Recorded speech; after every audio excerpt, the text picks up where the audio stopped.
Donc bonjour, Marc Fafard de cette île sans uranium, ce matin sur le parvis de la Tour Eiffel. Je vais vous faire une petite histoire sur l'évolution de l'exploration récente pour l'uranium sur le territoire québécois. En 2006, avec la montée du prix de l'uranium, on a vu le Québec se faire claimer dans tous ces endroits qui étaient quand même connus depuis la dernière vague d'exploration dans les années 70, une reprise ou des activités d'exploration au Québec à partir de 2006. Donc, si je vous situe, cette île, nous sommes ici, la Gaspésie, Québec, Montréal, le nord du Québec, la baie du Tson, la baie d'Ungava, le Labrador et puis Terre-Neuve. Donc, le golfe Saint-Laurent est ici. Pour nous, ça a commencé en 2009 avec une compagnie qui s'appelait Terra Venture qui est venue faire de l'exploration en ville à cette île. Donc, nous avons été chanceux. On a eu ça tout près, c'était accessible. On a été capable d'aller voir ce qui se passait vraiment sur le territoire parce que vous vous imaginez bien que c'est difficile de se déplacer dans le nord du Québec puisqu'il n'y a aucune route. Donc, à partir de cette île, on s'est fait la main sur l'exploration en allant les surveiller en forêt puis en découvrant les méthodes que les compagnies de l'Ouest, surtout de la Colombie-Britannique, qui, en faisant une petite parenthèse, en Colombie-Britannique, la province à l'ouest du Canada, où il y a un moratoire et on ne peut pas faire d'exploration, donc les compagnies de la Colombie-Britannique viennent chez nous. Donc en 2009, on s'est attardé sur le cas de cette île. Ça a pris 2 ans. En 2010, ils ont abandonné les travaux d'exploration. Ensuite, on s'est tourné vers la Gaspésie, où dans la baie des Chaleurs, il y avait Terra Firma qui faisait de l'exploration sur place là-bas. Et puis, on a réussi en formant un groupe de citoyens, comme il s'est formé à cette île, en utilisant la même recette qu'à cette île, les citoyens de la baie des Chaleurs ont réussi à faire partir la compagnie qui a abandonné ses claims en décembre 2010. Par la suite, le prochain spot où c'était chaud pour l'exploration, Huracan, en Mangani, dépense environ 10 millions de dollars par année pour faire de l'exploration à quelques kilomètres des villages de Havre-Saint-Pierre, Agwanish, Baie-Joinville et Natashquan. La particularité sur la côte nord, c'est que le bouclier canadien se trouve très près de la rive. Donc, l'exploration se fait à quelques kilomètres, même soit une dizaine de kilomètres des villes.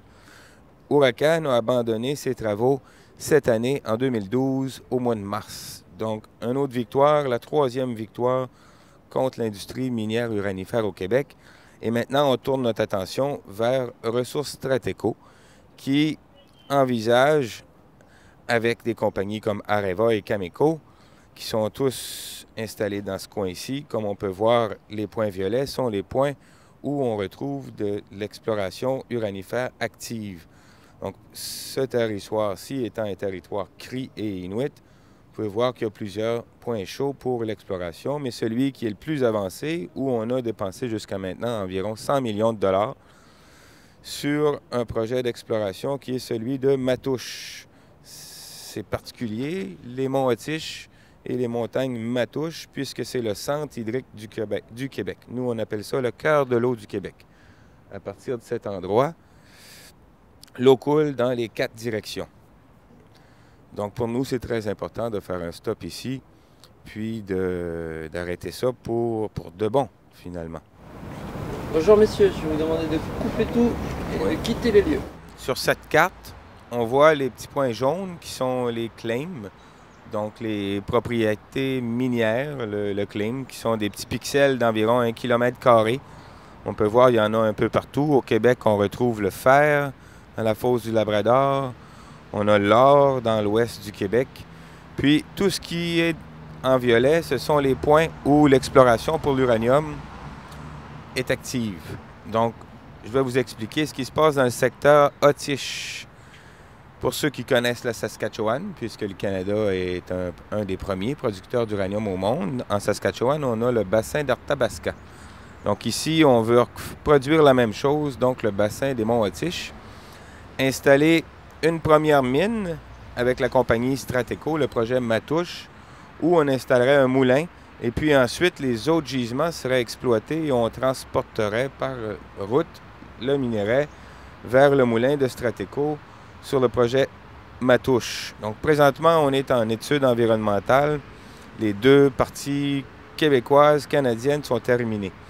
La Commission de la Sûreté nucléaire canadienne est en train d'évaluer la compagnie Strateco et son projet Matouche, qui est un projet d'exploration avancée où la compagnie prévoit construire une galerie souterraine de 3 km de long pour installer son usine pilote, puis aller extraire du minerai direct dans le gisement.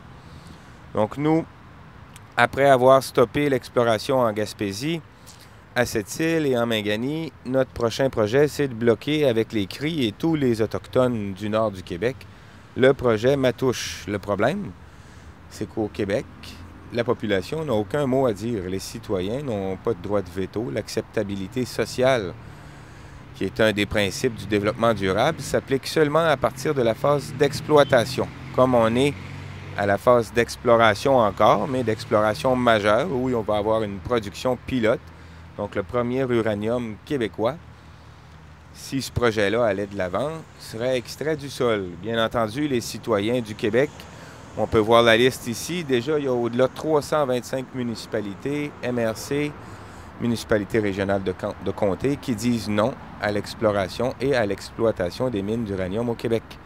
Comme les Inuits, comme les Cris, comme les Inuits, les Algonquins, la plupart des nations autochtones ou des premiers peuples du Québec disent aussi non.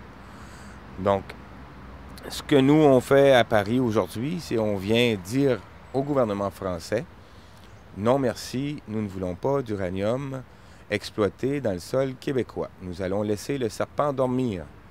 Comme la légende autochtone le dit, cette bête méchante qui, une fois à l'extérieur, pourrait tous nous ravager, on décide au Québec de ne pas vouloir gérer des résidus de mines d'uranium, des résidus qui sont radioactifs, qui vont être là pour la vie.